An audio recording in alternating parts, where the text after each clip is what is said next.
The year is 1947. The place, a ranch outside of Roswell, New Mexico. Mac Brazel is a working cowboy. One day he looks up into the sky and sees a violent storm brewing in the distance.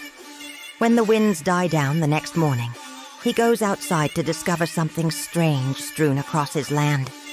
Metallic, unburnt, impossibly light, and oddly flexible.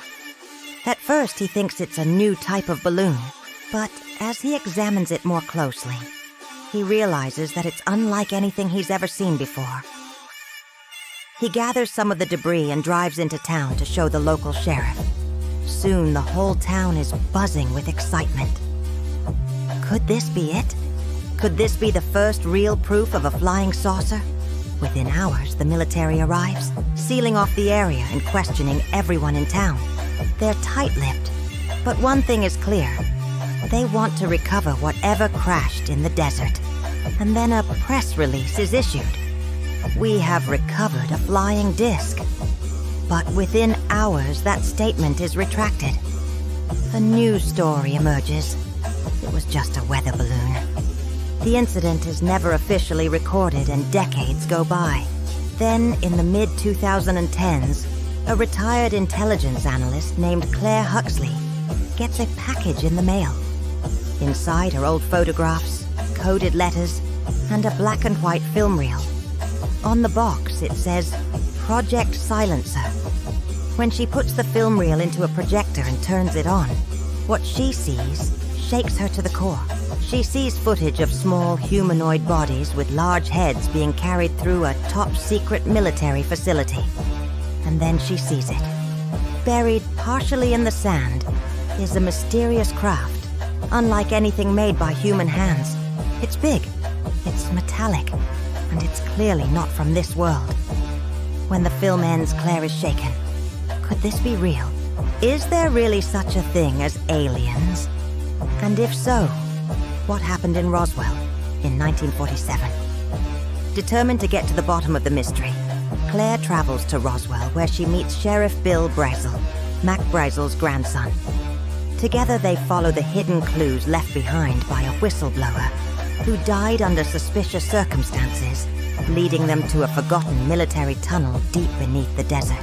Inside the tunnel, Claire finds remnants of the craft. It wasn't destroyed, she realizes, but preserved. All around her are strange carvings that seem to shimmer, as if responding to her presence. And then she hears it, a soft humming, like a heartbeat. Suddenly, a voice cuts through the darkness. It's raspy and low, whispering from the shadows. The crash was never an accident. It was a warning. Before Claire can respond, the lights flicker and die, plunging her into total darkness. Seconds later, she feels something brush against her leg, something cold and metallic. Then she hears it again, the voice, now closer than before. They came in peace, but we didn't listen. We attacked. Now they're gone, but they'll be back. And when they do, we'll be ready.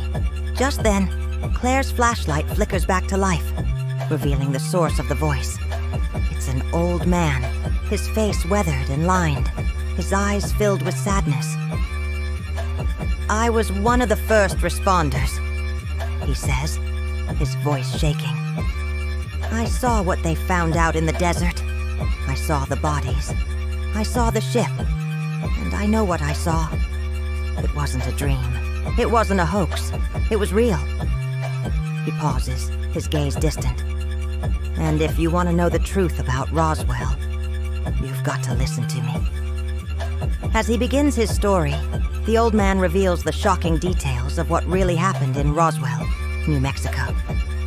In 1947, a UFO did crash in the desert. It wasn't a weather balloon or a hoax. It was real. And inside the ship were beings from another world. Beings who were peaceful and curious, but who were attacked by humans. Humans who were fearful and suspicious, but who had the power to learn from these visitors and understand their advanced technology. But they didn't. Instead, they attacked and killed them. And now, Decades later, the old man is here to share the truth. A truth that has been buried for decades, hidden by those in power who want to keep the world safe from the knowledge that there are other intelligent beings out there in the universe. A truth that could change everything. Do you believe in aliens? Let me know in the comments below.